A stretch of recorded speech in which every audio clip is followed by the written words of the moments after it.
ရှိတဲ့ဘေးတော့အားလုံးမင်္ဂလာပါကဲ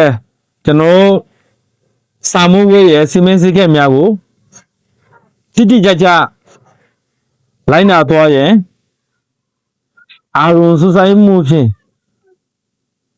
နားထောင်ပေးပါမယ်စာမိုးဝေးစီမင်းစည်းကက်များနံပါတ်1စာမိုးဝေးစားတင်မြင့်အရှိမထိုင်မီအနည်းဆုံးမိနစ်30ချူထင်ရေးစာမိုးဝေးခံမှာတော့ရောက်ရှိရမည်နံပါတ်2စာမိုးဝေးဝါရောပြေဆိုရာတွင်ကျောင်းဝဲစုံပြေစုံရာဝတ်ဆင်ထားရမည်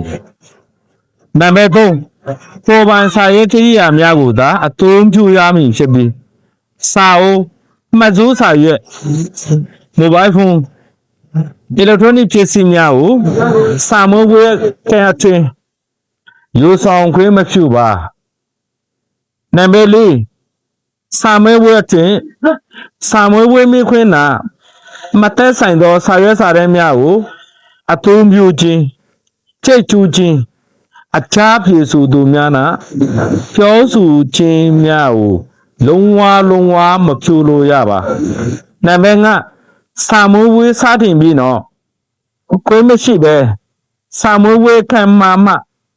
တော့ကွာခြင်းမပြုပါနံပါတ်6စာမိုးဝေးကြီးကျယ်စုဆရာမများ၏ညွှန်ကြားချက်များကိုတိတိကျကျလိုက်နာရပါမည်နံပါတ်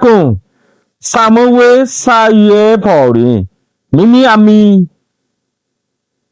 အထက်ခုနမဲတို့ကိုသတ်မှတ်ထားသောနေရာတွင်မင်းထင်စွာရေးထားရမည်